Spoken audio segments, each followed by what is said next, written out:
She was publicly rejected by the director in front of everyone. Her name was read aloud, the failure announced without mercy, and the silence in the room weighed like a sentence. People looked away while she remained standing, exposed, with no right to respond.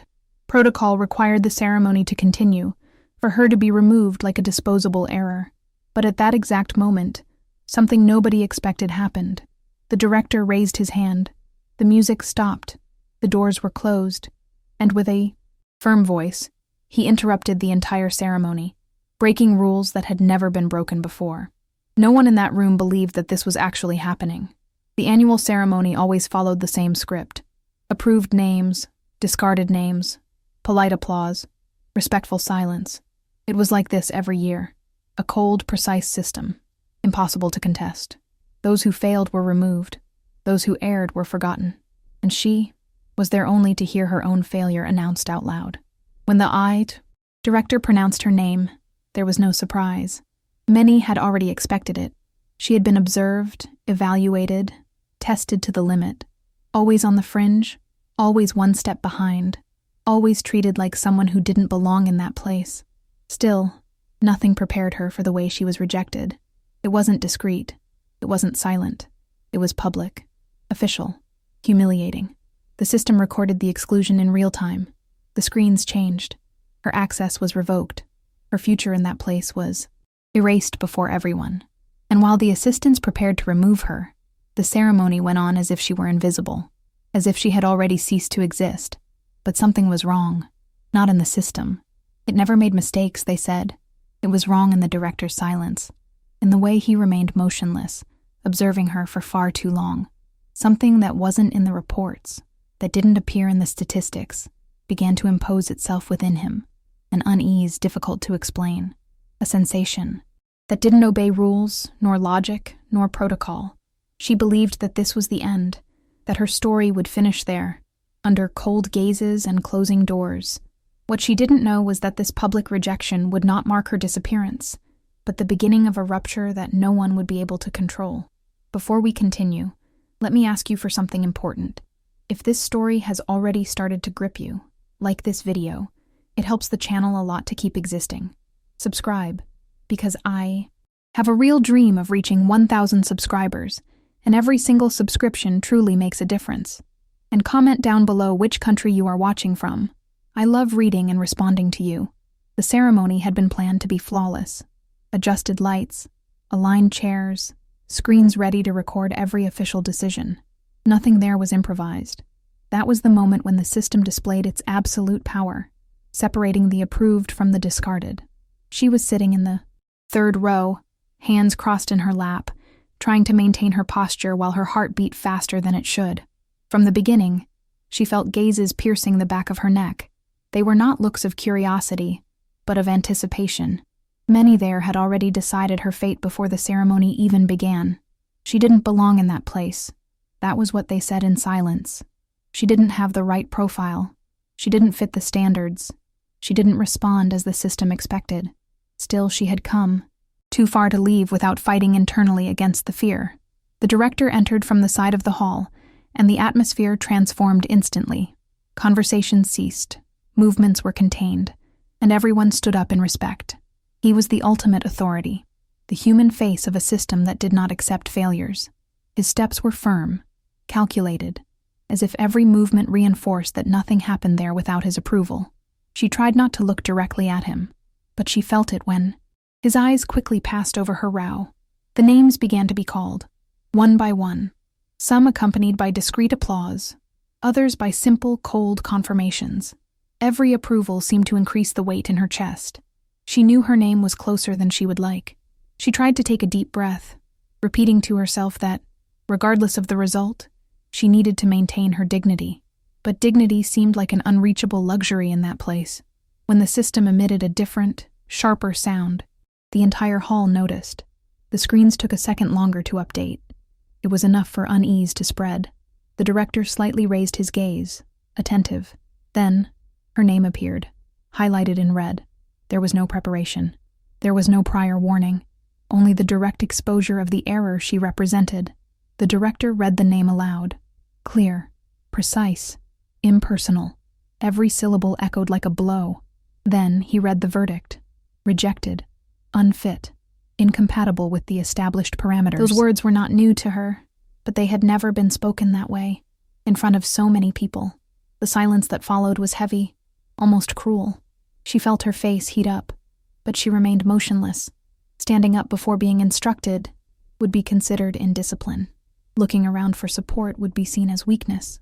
So, she stayed there, sitting, while the system recorded her exclusion in real time. The screens changed. Her access was revoked. Her name lost any mark of continuity. In seconds, everything she had built officially ceased to exist. Some people looked away.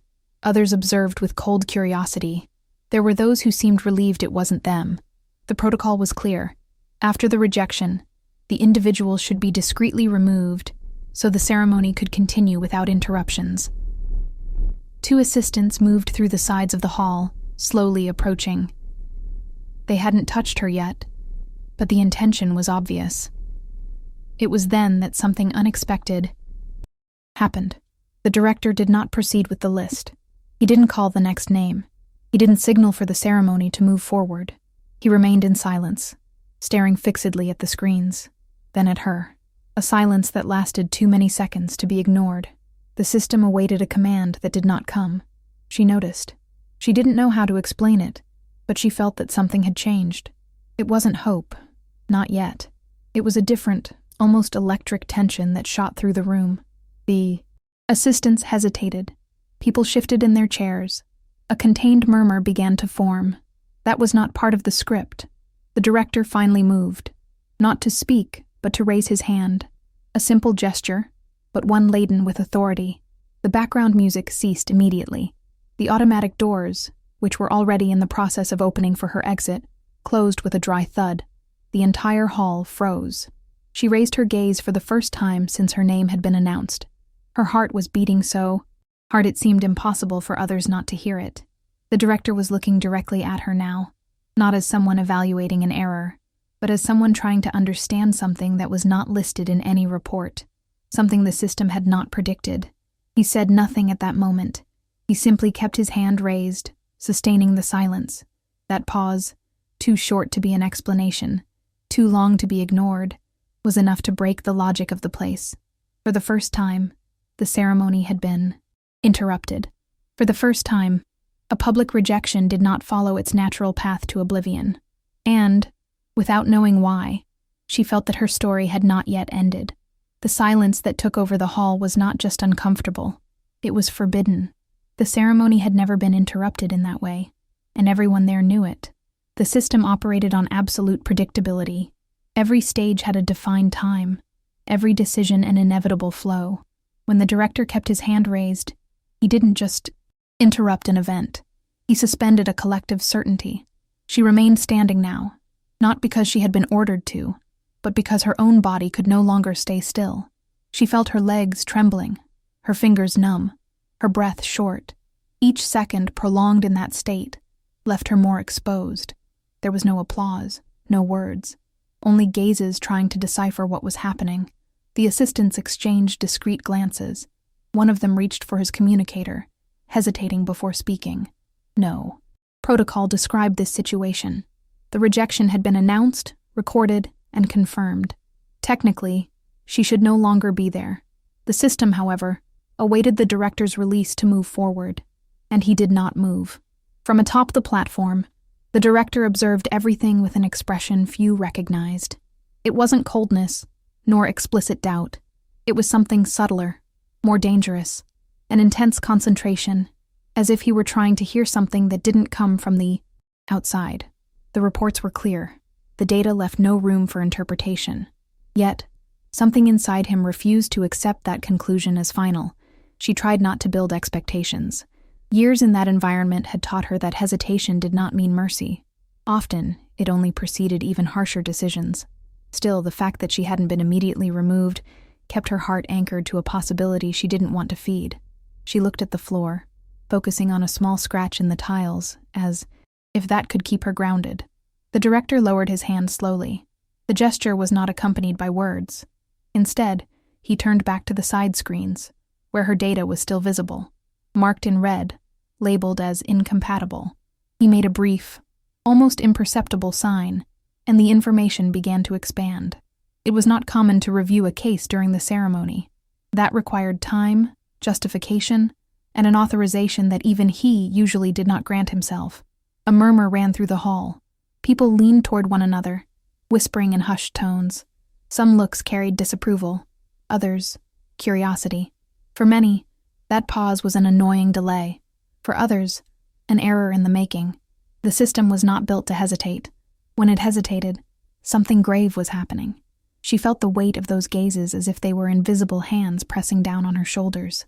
There was no longer any way to pretend she wasn't the center of everything. Her rejection had transformed into a silent spectacle. Every movement the director made seemed to revolve around her, and it made her uncomfortable in a new way. It wasn't the initial humiliation anymore. It was the prolonged uncertainty.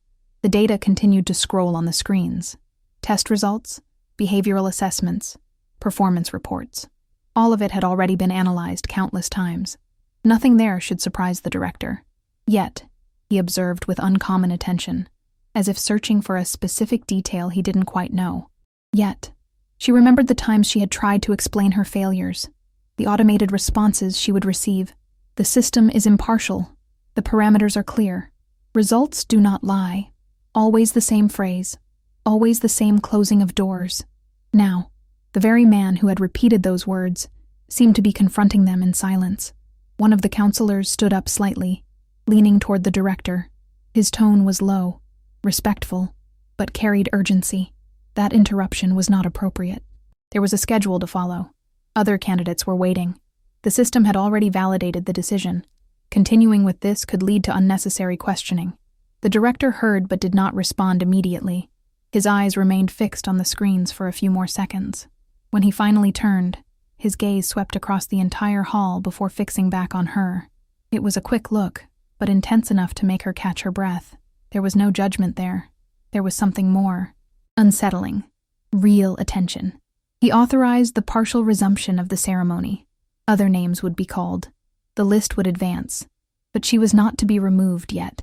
The order was clear, direct, and caused an immediate reaction. The assistants hesitated again, but obeyed.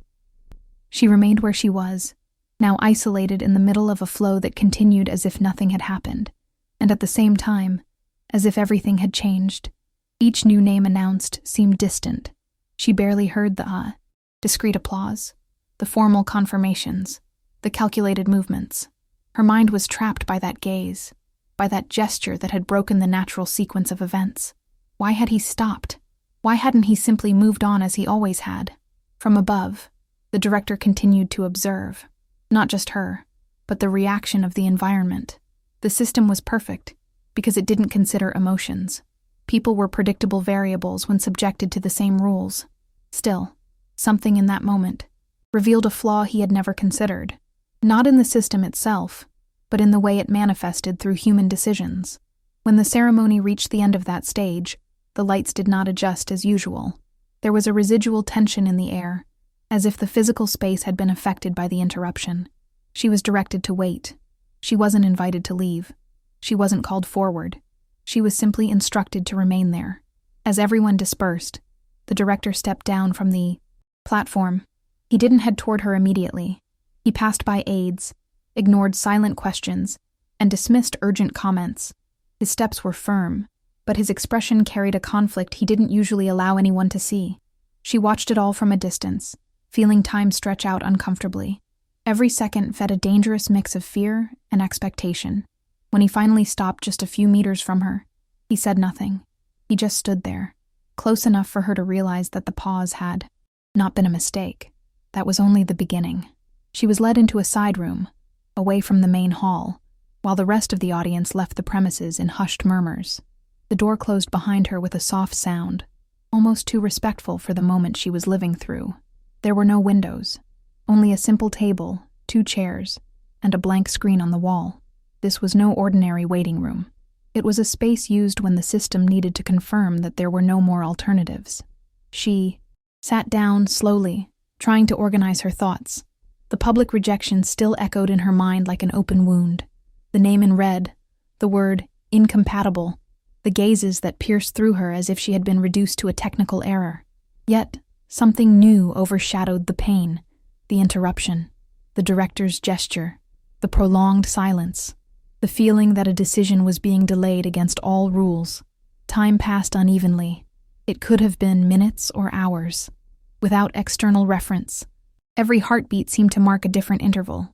When the door opened again, it wasn't the director who entered, but two members of the council. Their faces were neutral, trained to convey no emotion.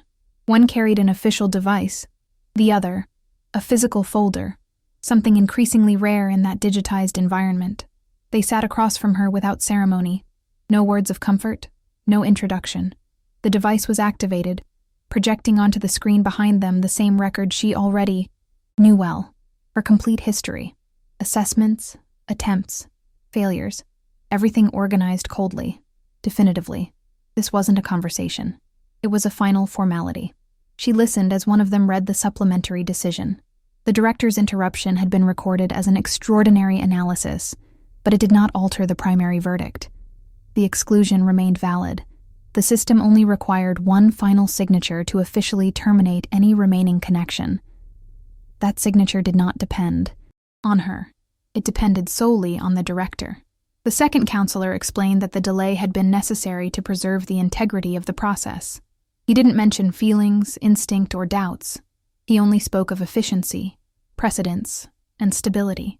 Finally, he informed her that the document was ready, awaiting only the final validation. She felt a tightness in her chest. This was the true end. There was no more room for interpretation.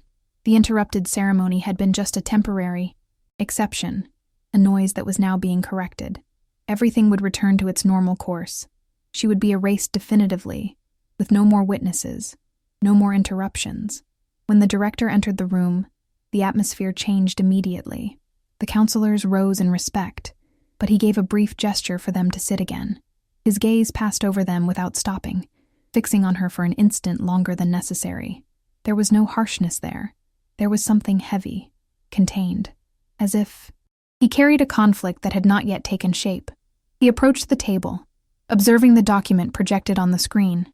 He read every line with excessive attention, despite already knowing that type of report by heart. This wasn't the first exclusion he had authorized. He had signed dozens, perhaps hundreds. It had always been a mechanical act, almost automatic. But this time, his hand did not move immediately. One of the counselors cleared his throat discreetly, reminding him that the schedule needed to be respected. The institution could not remain in suspension for long. The decision had already been made by the system. The director would merely formalize the inevitable.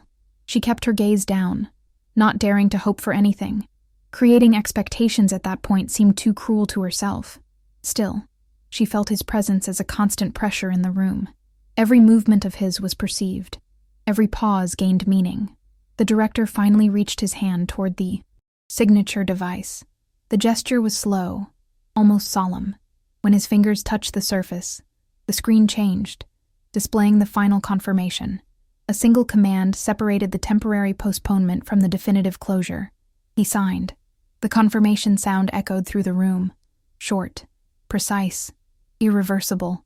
She felt as if the air had been sucked out of her lungs. That signature was not just administrative. It was the official validation that she did not belong to that world. There were no more appeals, reviews, or exceptions foreseen.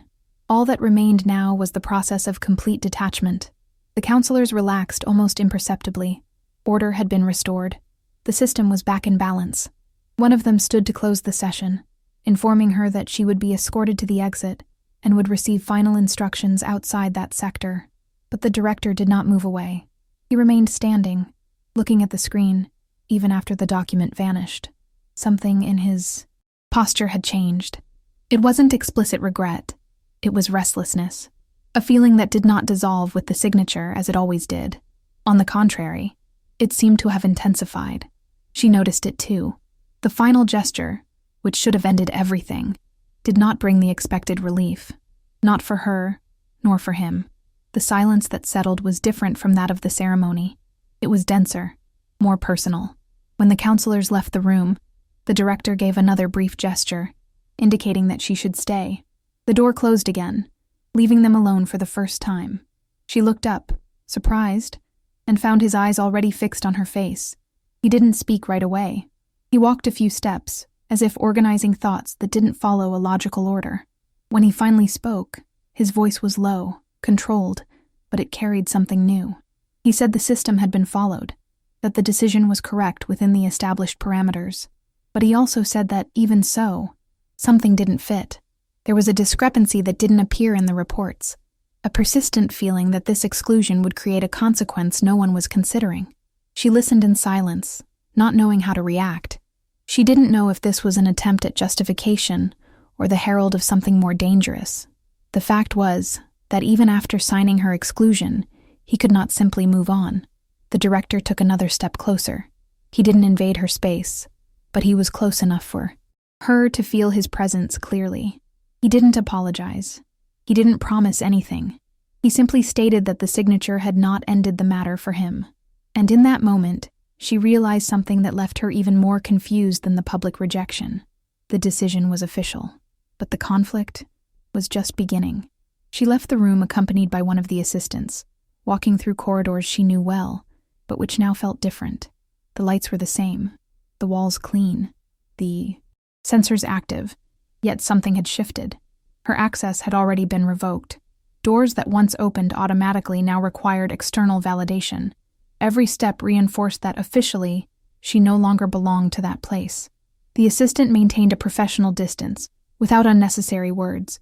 There was no hostility, only the cold fulfillment of a procedure. At the end of the corridor, he stopped and pointed to a waiting area. He said someone would come to collect her to finalize the detachment. He didn't explain what that meant. He didn't have to. She already knew. Alone, she sat down again, feeling exhaustion take over her body. The public rejection, the unexpected interruption, the final signature. It all blurred into a sequence difficult to organize. She should feel only defeat, but there was something else. A restlessness that didn't entirely belong to her, as if it had been left there by someone else. On the other side of the building, the director faced his own consequence. As soon as he returned to the administrative wing, he was approached by two members of the High Council. The tone was controlled, but firm. The interruption of the ceremony had been recorded as a serious deviation. Even having signed the exclusion, the breach of protocol could not be ignored. He listened without interrupting. He knew this would come. He also knew that no rational justification would completely explain the reason for having stopped everything. Hesitation, in that system, was almost as grave as an error. Still, while the counselors listed formal implications, his mind was not there. It was trapped by the image of her standing, exposed, and by the persistent feeling that something had been discarded too soon. He was informed that an audit would be initiated. His strategic accesses would remain active, but exceptional decisions would require extra validation. It wasn't an explicit punishment, but it was a clear warning. The system was watching, adjusting, responding. He nodded, maintaining his impeccable posture. Once alone, however, he allowed himself a few seconds of absolute silence. He leaned his hands on the desk, closed his eyes, and took a deep breath. The signature he had made still weighed on his mind in an unusual way, not as immediate regret, but as something unresolved, unfinished. Meanwhile, she waited. Time passed irregularly. People crossed the space without looking at her directly. For all intents and purposes, she had already been removed. A residual temporary presence, awaiting the formal closure. Still, no one seemed to be in a hurry to conclude it. The system, so efficient at other times, seemed slowed down around her. A silent alert appeared on one of the nearby screens. She recognized the pattern, even without direct access. A process had been placed on hold. That made no sense. After the final signature, everything should advance automatically. The delay was minimal, almost imperceptible, but enough to light something inside her. At the same instant, the director received the corresponding notification. A technical detail, too small to draw the council's attention, but large enough to bother him. A process awaiting secondary validation. That was not foreseen. He knew it. The system left no gaps after a definitive exclusion. He requested access to the record. The request was accepted, but accompanied by an unusual message: verification in progress. It wasn't an error. It wasn't a block. It was a pause. The director felt a slight chill run down his spine. That confirmed what he had been trying to ignore since the ceremony. The sensation wasn't just emotional. Something in the system itself was reacting to that decision. She was called again. Another assistant. Another corridor. This time, the path did not lead to the exit. It led to a temporary containment room, used when processes did not close as expected. It was not common for someone to arrive there after a final exclusion. She entered with a racing heart, trying not to build expectations. The environment was simpler, almost too neutral. There were no visible screens, just a table and a chair, a place made for waiting, or for being forgotten. On the other side, the director walked with firm steps toward the validation core. Every step was accompanied by a silent decision. He knew that continuing to investigate could deepen his own exposure. He also knew that ignoring that signal would be easier, safer, more aligned with what he had always done. But something inside him refused to go back to normal. When he entered the control room, he requested full access to her file. The system responded with a minimal delay, followed by a partial release. Data that had not appeared before began to emerge. Cross-references, small inconsistencies, nothing that, in isolation, justified a reversal. But together, they formed a troubling pattern. She, sitting alone, felt a sudden change in the air.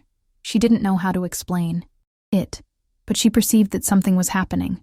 She hadn't been called to leave. She hadn't been released. She hadn't been forgotten. She remained in suspension, trapped between the end and something that didn't yet have a name. The director observed the information with growing attention.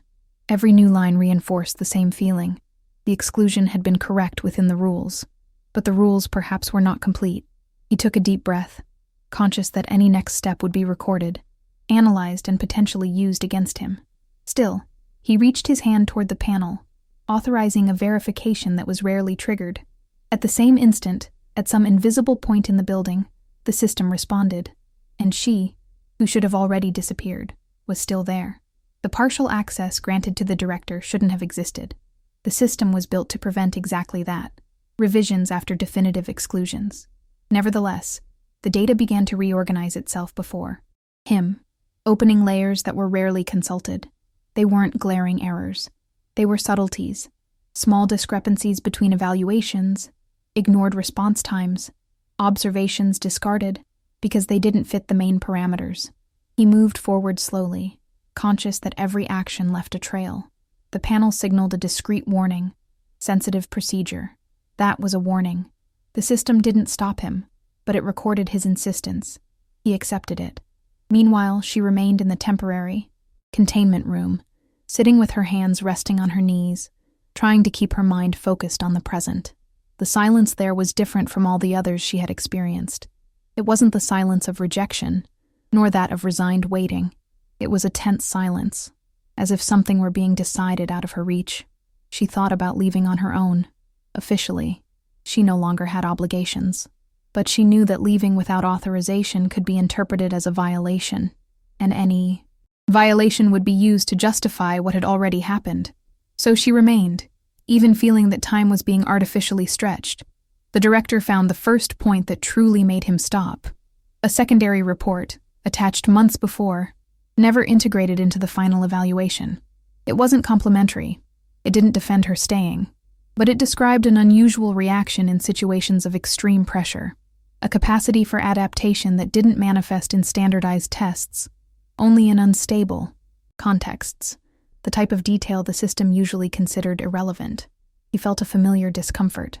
That explained the sensation that had accompanied him since the ceremony. It wasn't that the system was wrong.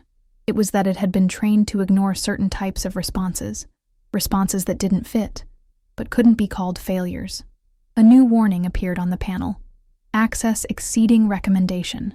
The director took a deep breath. He knew that was the invisible limit. Moving beyond. That meant taking a real institutional risk. Still, the alternative, ending everything there, seemed increasingly unsustainable. He authorized the cross-check.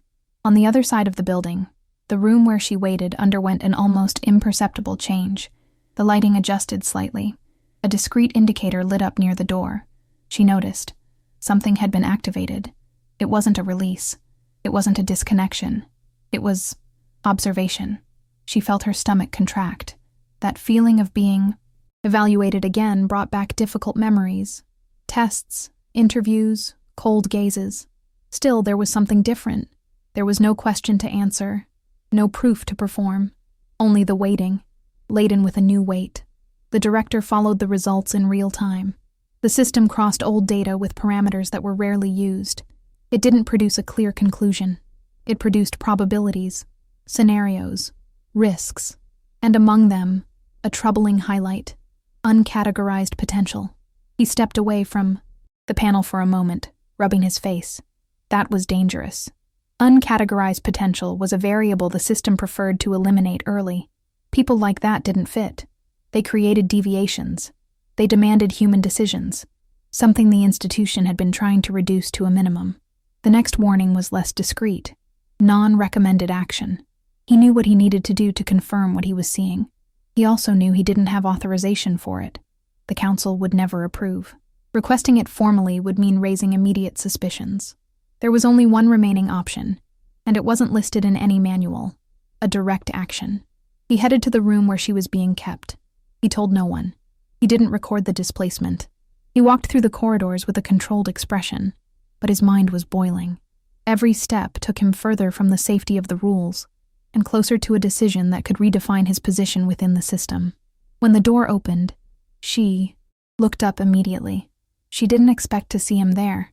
Her heart raced. He entered and closed the door behind him, creating a dense silence between them. For the first time since the ceremony, there were no witnesses, no counselors, no visible protocol. He didn't sit down. He remained standing, observing her for a few seconds before speaking. He said the system was reviewing something. He didn't explain what.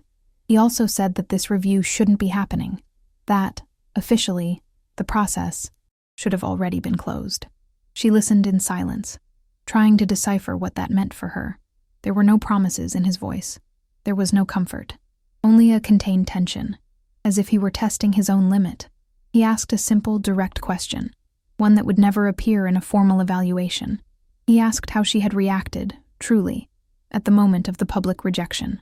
Not what she thought, not what she felt later, but the exact instant she heard her own name being discarded. She hesitated. That question caught her off guard. Still, she answered with honesty. She said that in that second, she didn't think about failing or losing. She thought only about remaining standing, about not disappearing before leaving the place, about not reducing herself to what they said she was. The director felt the impact of the response like a silent blow. That confirmed everything the system couldn't measure. He stepped back a pace, taking a deep breath. He knew that brief dialogue was, in itself, a violation, a direct involvement, a clear break of institutional distance. Still, he did not regret it. Before leaving, he said something that left her confused. He said that, from that moment on, she was no longer just a closed case, nor an error under review. She had become a risk, and risks in that system were never ignored. When the door closed again, she remained seated, her heart racing. She didn't know if that was good or bad.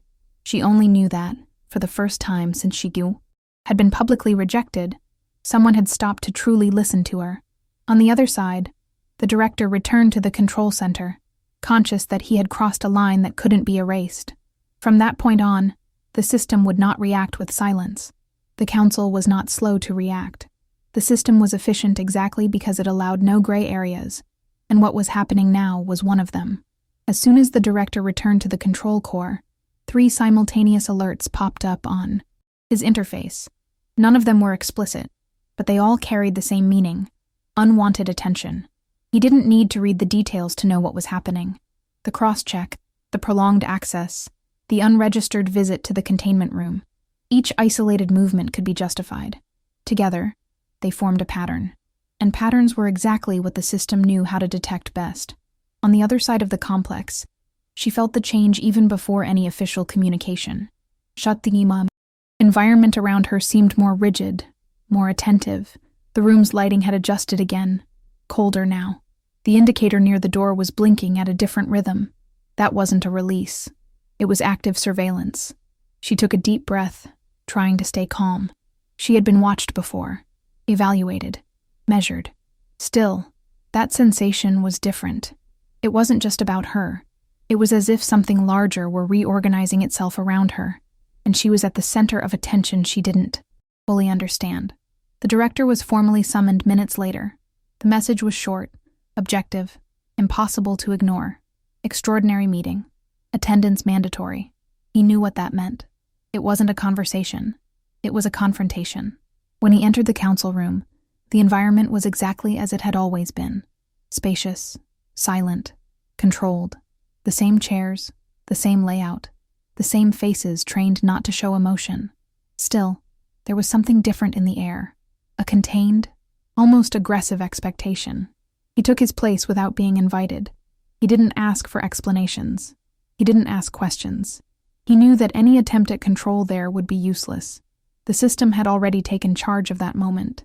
The central counselor was the first to speak. His voice was neutral, but it carried a weight that didn't need volume to impose itself. He listed the events in chronological order, with almost surgical precision. The interruption of the ceremony, the delay in the exclusion process, the prolonged access to sensitive data, the direct visit to the already excluded candidate. Each point was presented as an isolated fact, but the silence between them said everything. That wasn't a sequence of errors. It was a choice. The director listened without interrupting. He kept his posture impeccable, but inside he felt the impact of every word, not because they were unfair, but because they were true. He had deviated. He had allowed something unforeseen to interfere with a system that existed precisely to prevent that. When he was finally invited to speak, he didn't respond immediately. He looked at the faces in front of him, recognizing in them the same conviction he himself had carried for years, the absolute belief that the system, though imperfect, was the best way to avoid chaos. He said the exclusion had been signed, that the process, technically, was concluded, that no formal decision had been reversed. All of that was true. But he also said that, despite this, something had manifested in an unexpected way. He didn't speak of instinct. He didn't speak of a feeling. He spoke of inconsistency, of ignored data, of human responses that didn't fit the predicted models. He spoke of a risk that wasn't being correctly evaluated. The council listened with controlled patience. When he finished, one of the oldest counselors leaned forward, resting his hands on the table. He said the system didn't exist to accommodate emotional exceptions. That uncategorized variables were, by definition, threats to stability. That allowing this kind of deviation was the first step toward the erosion of everything they had built. The director knew that. He knew it better than anyone. Still, something inside him refused to accept that logic as sufficient. For the first time, he realized he had confused stability with rigidity, and excessive rigidity always led to violent ruptures. Meanwhile, she was called to a new room.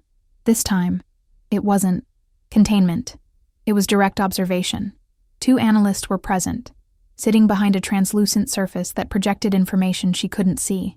Neither of them introduced themselves. They didn't need to. The questions began subtly. They weren't about tests or failures. They were about past decisions, reactions at critical moments, choices made under pressure, questions that had no right or wrong answers, questions that seemed to exist only to observe how she reacted to not knowing. She answered as best she could, with honesty, but without submission. She didn't try to justify herself. She didn't try to aggrandize herself. She spoke of fear when there was fear. She spoke of persistence when there was no alternative. At some moments, she remained silent, refusing to fill the space with empty words. The analysts exchanged discreet glances. That wasn't common. Most people tried to please, tried to fit in. She didn't seem interested in that. Not because she was rebellious, but because she seemed to have accepted, at some deep level, the possibility of not belonging. In the council, the discussion was moving forward.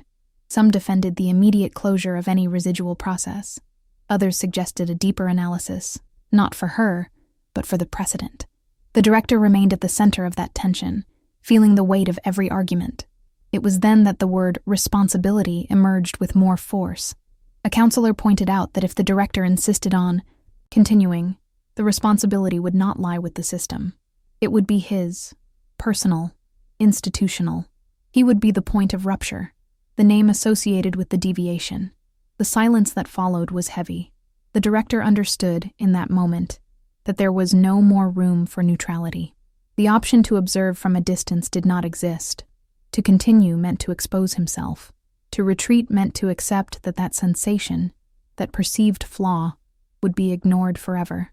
He thought of her, not as a candidate, not as an error, but as the human consequence of a technical decision.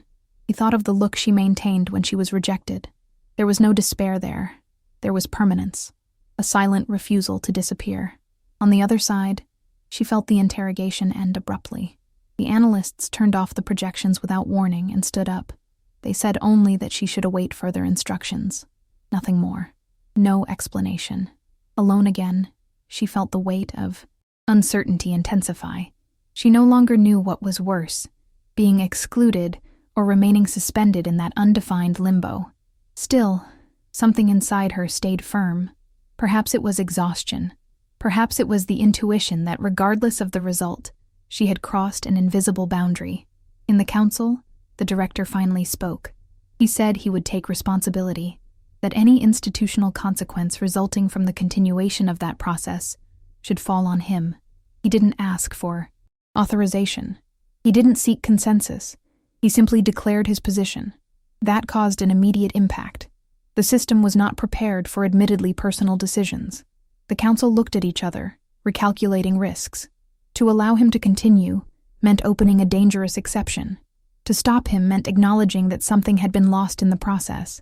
The decision was postponed, not out of caution, but because none of them were ready for what that implied. When the director left the room, he knew he had crossed a point of no return. His status remained intact for now, but his position was weakened. Still, for the first time since the ceremony, he felt a strange clarity. She, sitting alone, felt the indicator near the door change again. This time, it wasn't blinking. It remained steadily lit. Something was about to happen. The system had been forced to choose, and at some invisible point between rule and instinct, a decision was beginning to take shape.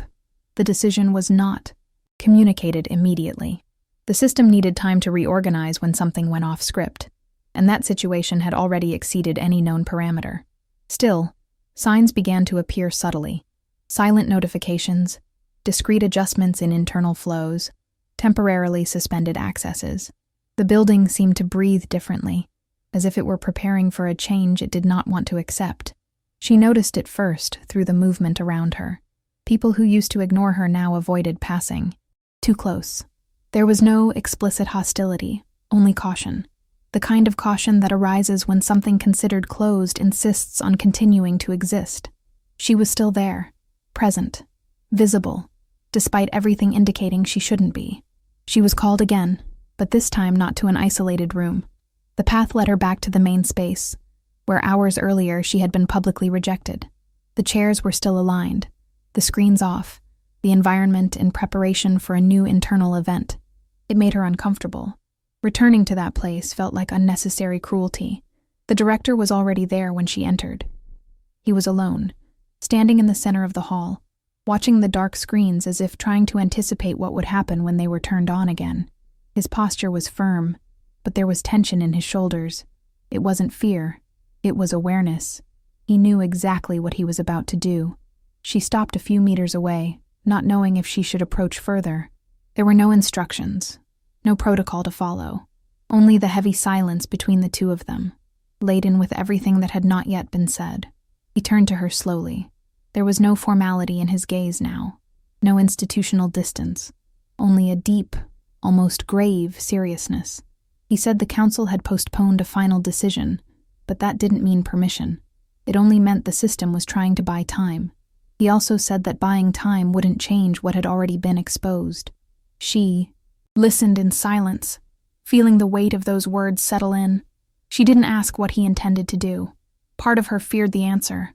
Another part knew she was already too involved to pretend neutrality. The director explained that within minutes, an expanded meeting would begin in that very hall. It wouldn't be a ceremony. It would be an institutional communication, an announcement, something that rarely happened, reserved only for situations considered critical to the system's stability. He said he intended to speak, not as an intermediary of the system, but as the person directly responsible for a decision that did not yet officially exist. She felt her heart race. This wasn't just a case review.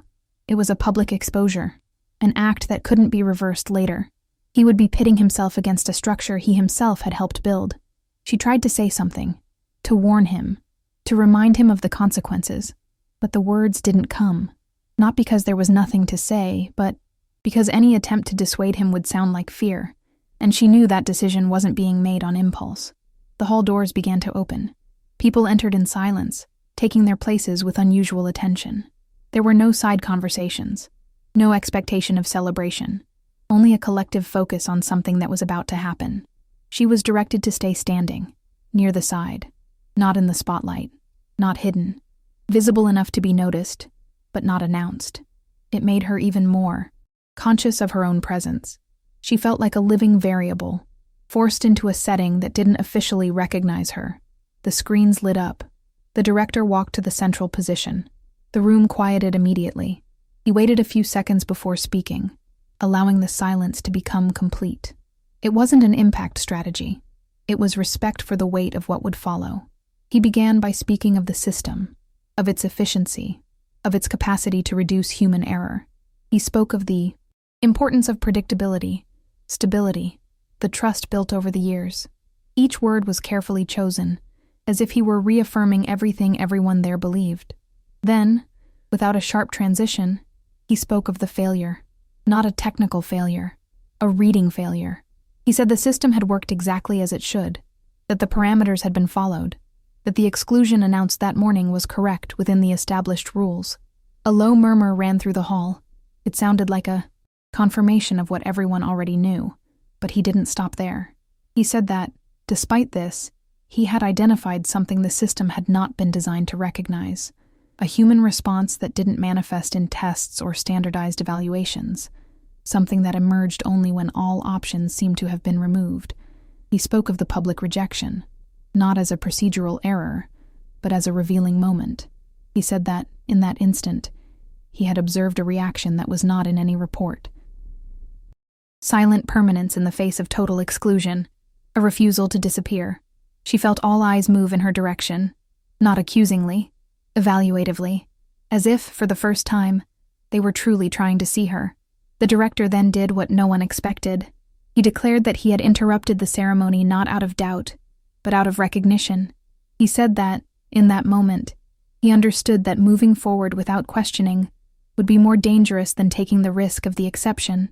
He said he had signed the exclusion because the system required it, but that the signature had not closed the matter. The hall remained in absolute silence. He continued, stating that, as director, he had the authority to take full responsibility for exceptional decisions, that this authority existed exactly for moments when the system, though correct, produced consequences that had not been foreseen. Then, clearly, bluntly, he declared that he was suspending the effects of the exclusion, not as a favor, not as an emotional act, but as an institutional decision assumed by him. The impact was immediate. Alerts appeared on the side screens. Indicators changed color. The system recorded that declaration as a serious deviation. A counselor stood up, trying to intervene, but the director raised his hand, the same gesture that had interrupted the ceremony hours before, and silence dominated the room again. He said he understood the implications, that the decision put his position at risk, that it could result in sanctions, audits, even his removal.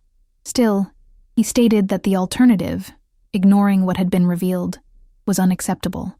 She felt her whole body tremble, not from fear, from something deeper. That wasn't a personal promise. It was a public exposure.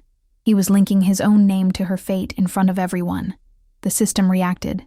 A clear message appeared on the center screens. Decision in conflict. Another, just below. Mandatory review. The director knew what that meant. From that, everything would be under maximum scrutiny. There was no more room for discreet maneuvers. The system would demand a definitive choice. He then turned to her. He didn't speak her name. He didn't need to. He just said that, from that moment on, she was no longer a suspended case. She wasn't an error under analysis. She had become a point of reference. It scared her more than any rejection. To be a point of reference meant carrying a weight she had never asked for. Still, she didn't flinch. She stood firm, sustaining the gazes, feeling that that moment redefined not only her future, but the entire balance of that place. The council met quickly, whispering in urgent tones. The environment, once controlled, now vibrated with an uncontainable tension. Some saw that decision as a direct threat, others as a dangerous opportunity. The director stood still, waiting. He knew there was nothing left to say.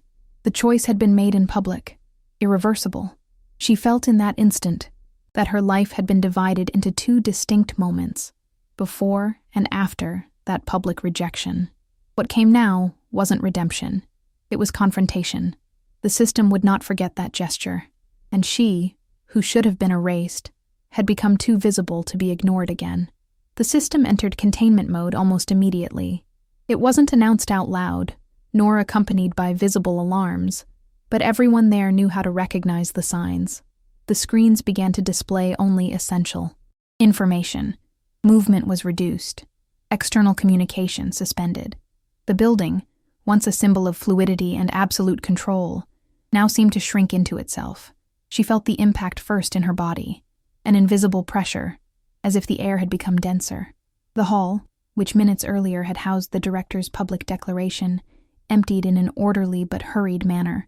People left avoiding eye contact, aware that any reaction could be recorded, interpreted, used. The director remained where he was, watching the system reorganize around his decision. There was no satisfaction on his face, only the silent certainty that he had provoked something he could no longer completely control. He knew that containment meant one thing. The system was defending itself. She was escorted to a new area, different from all the previous ones. It wasn't temporary containment, nor an observation room. It was a space reserved for critical variables. Few people passed through there, and almost no one remained for long. The environment was too clean, too silent, as if it had been designed to erase any sense of belonging. Upon entering, she realized immediately that she wasn't there to be forgotten. She was there to be evaluated as an active risk. On the other side of the complex, the director was informed of the first formal consequences. His strategic accesses were partially suspended. Future decisions would require double validation. His authority remained intact only in appearance. In Dalwyn practice, every move would now be observed with redoubled attention. He accepted the notifications without reacting. He knew that was only the beginning. The system rarely acted with full force immediately. It preferred to wear down, isolate, and pressure until the deviation corrected itself. She sat alone in the center of the critical room, feeling solitude in a new way. It wasn't abandonment. It was exposure. She knew that every gesture, every breath, was being recorded. Still, she refused to shrink.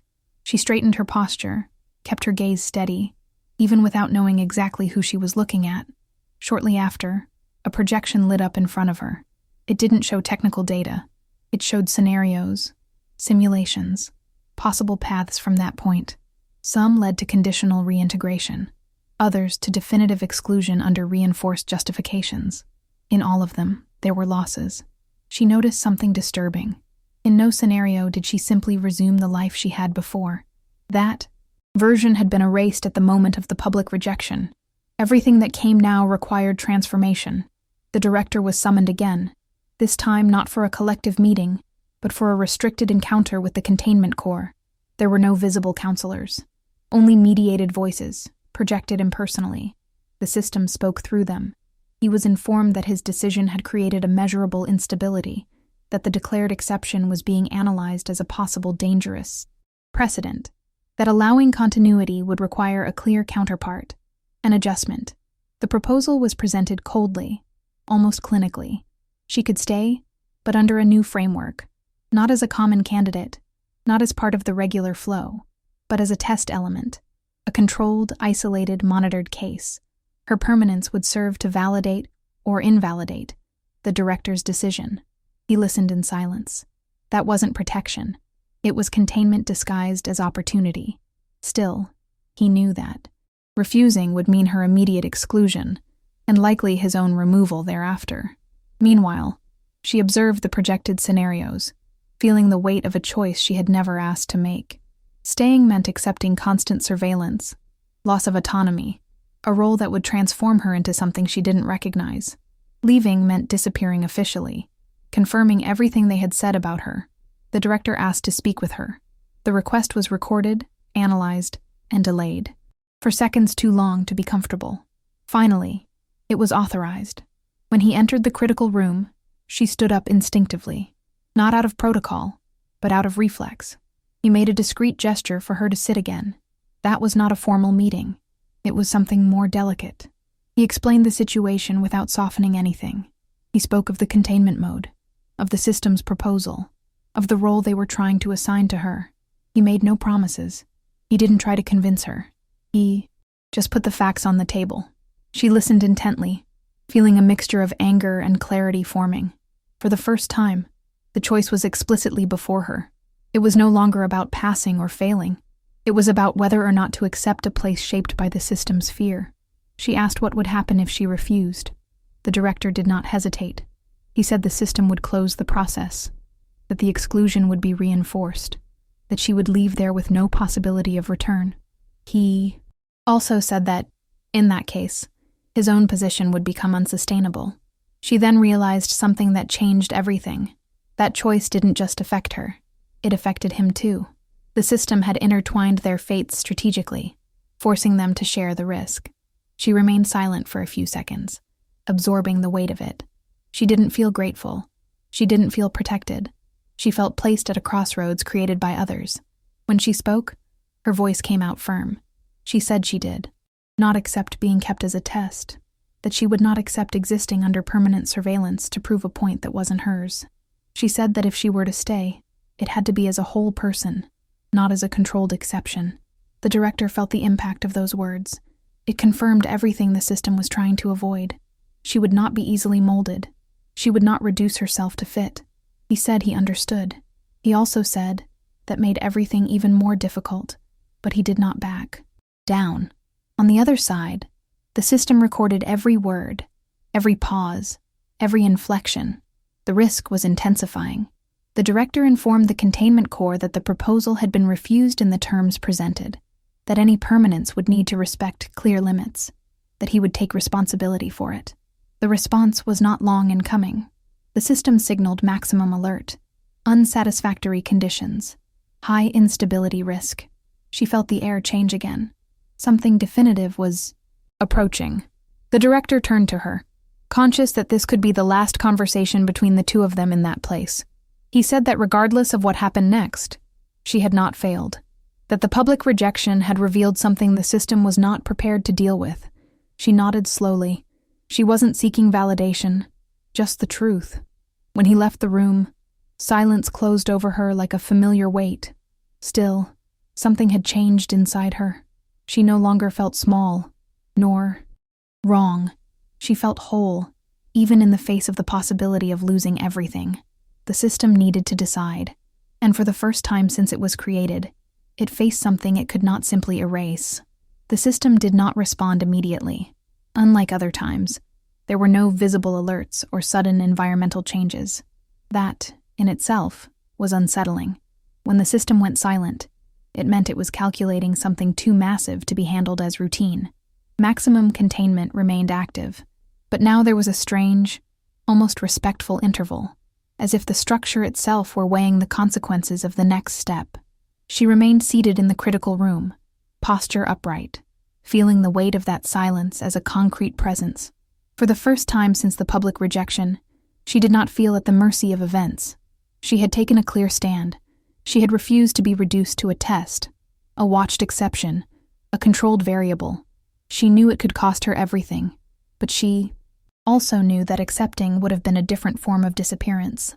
On the other side of the complex, the director observed the indicators with absolute attention.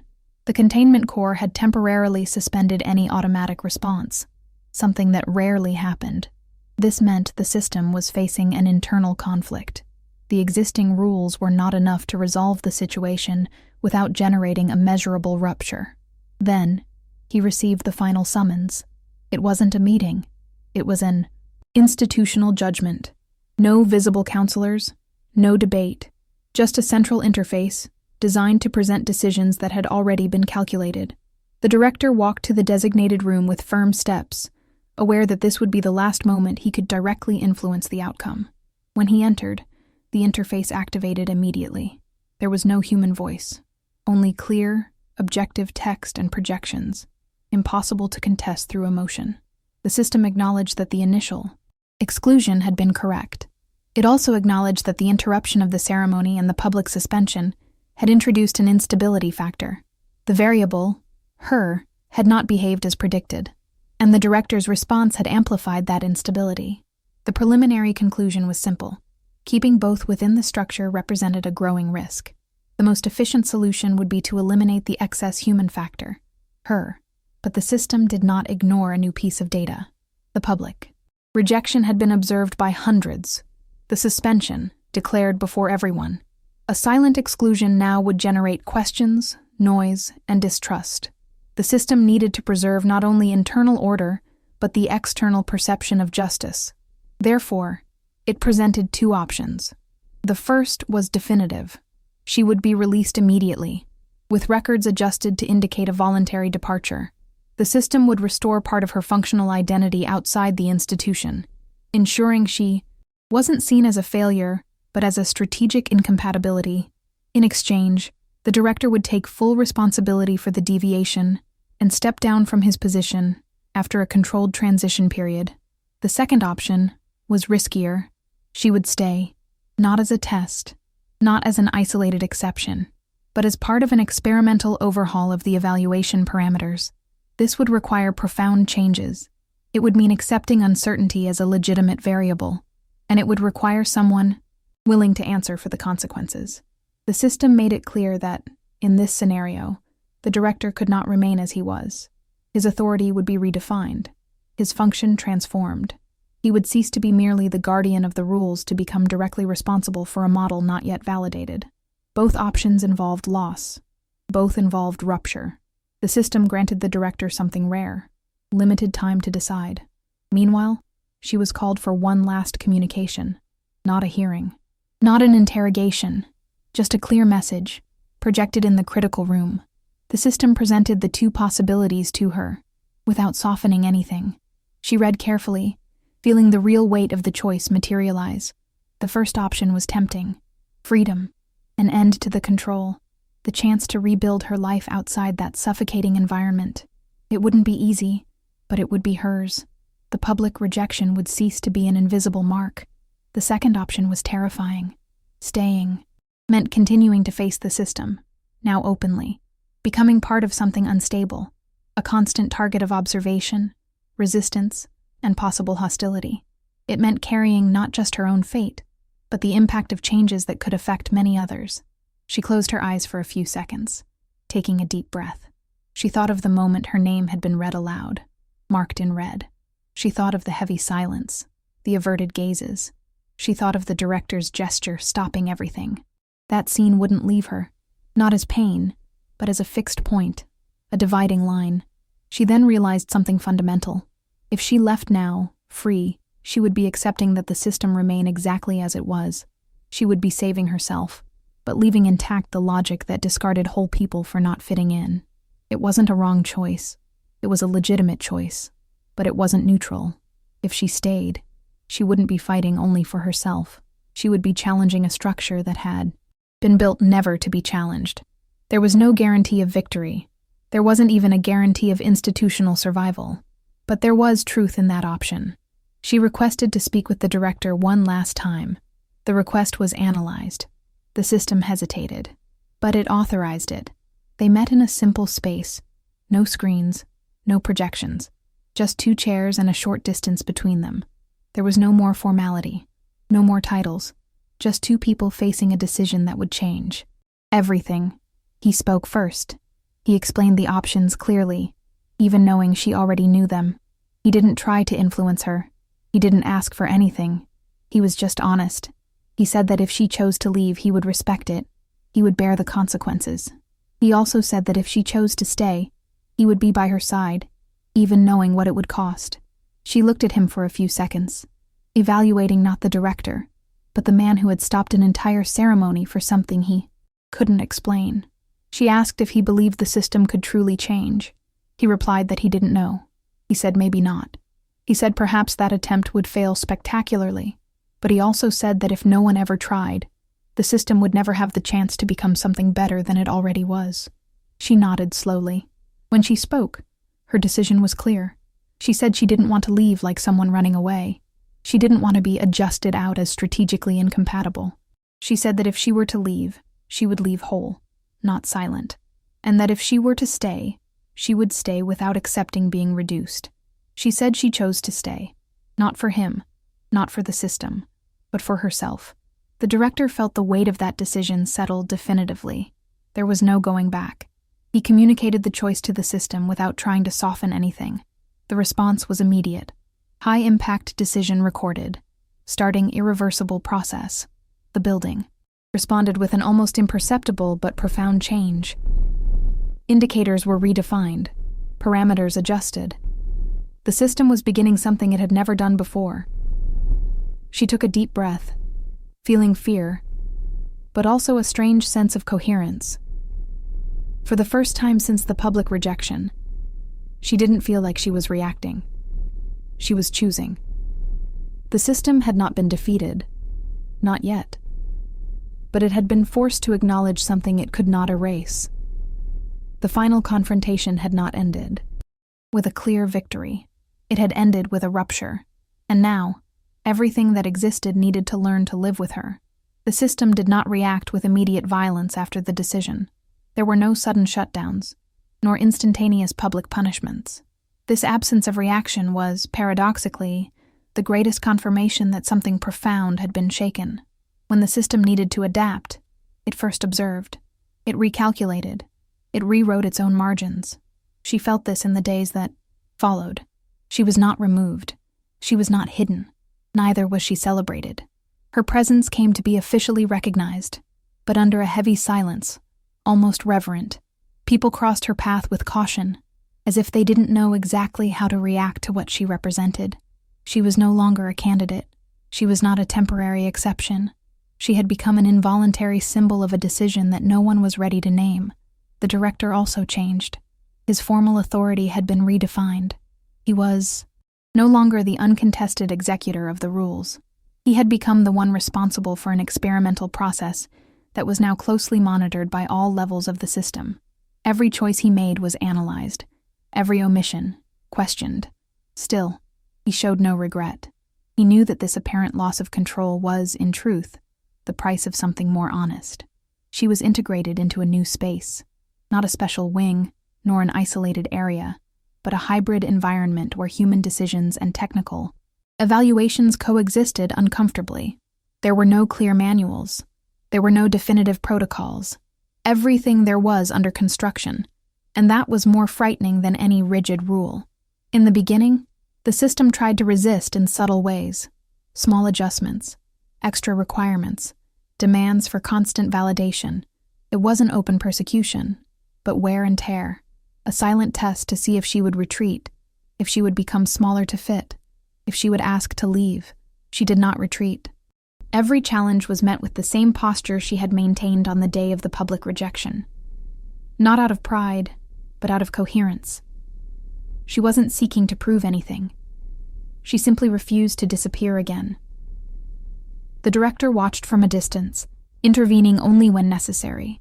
He had learned that protecting her too much would be another form of control. What she needed was not shielding, but real space to exist without being reduced to a concept. Over time, something unexpected began to happen. Other people started reacting differently to the system.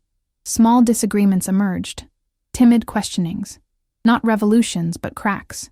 Her presence had created an invisible precedent, proof that it was possible to remain even after being officially discarded. The system recorded everything, every deviation, every adaptation, every unpredicted response. For the first time since its creation, it didn't try to immediately eliminate what it didn't understand. It was learning, even if against its own nature. She felt the change when she was called to participate in a collective evaluation, not as an object of analysis, but as an active voice. That had never happened before. Her opinion was requested, recorded, considered, not with unanimity, but with attention. When she spoke, she didn't mention the day of the public rejection. She didn't need to. That scene was already inscribed in the collective memory.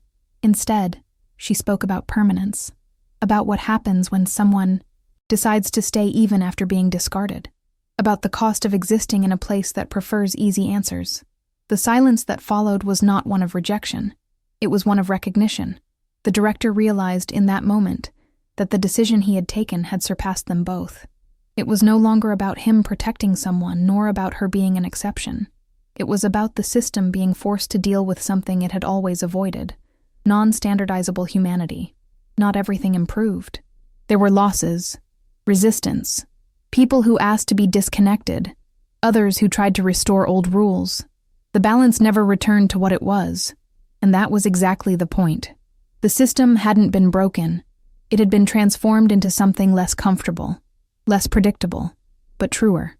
She also changed, not because she had been molded, but because she had consciously chosen to stay. She learned to sustain her own space without asking for permission. She learned that being visible required more courage than being accepted. And above all, she learned that she didn't need to defeat the system to exist within it, only refuse to disappear. The director, in one of the last reports he signed in that format, recorded something he never would have written before. Not as a justification, but as a realization. The exclusion had been correct according to the rules. The interruption had been necessary according to reality. It was the first time the system accepted that both things could be true at the same time. Months later, when the annual ceremony happened again, she was present, not as a candidate, not as an exception, but as someone whose presence no longer needed to be explained. The director entered the hall as always. The room quieted, but this time, when the names began to be called, something was different. There was no longer the same absolute certainty. There was attention. There was care. When a name was rejected, there was no public humiliation. There was no unnecessary exposure. The system had learned something, not by being programmed, but by being confronted. She watched it all in silence. At the end of the ceremony, as people began to leave, someone passed by her and whispered something simple, almost imperceptible. "Thank you for staying." She didn't answer. She just took a deep breath, because she knew that story wasn't about victory. It was about not disappearing. And in that place that had always discarded what didn't fit, staying had become the most radical act of all. If this story touched you in some way, leave your like now. It helps the channel a lot to keep existing. Subscribe, because I have a real dream of reaching 1,000 subscribers, and every single person here is a part of that. And comment down below which country you are watching from. I read all the comments.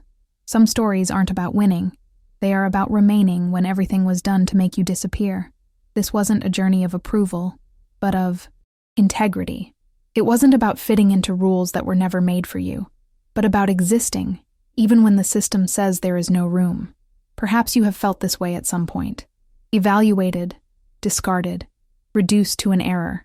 Perhaps someone decided your fate without hearing your voice. If this story reached you, maybe it's because on some level, you have also had to choose between disappearing in silence or remaining whole. Staying isn't easy. Staying requires courage. It requires enduring. Gazes, resistance, and consequences. But sometimes, staying is what changes everything. Not in a spectacular way, but in a real one.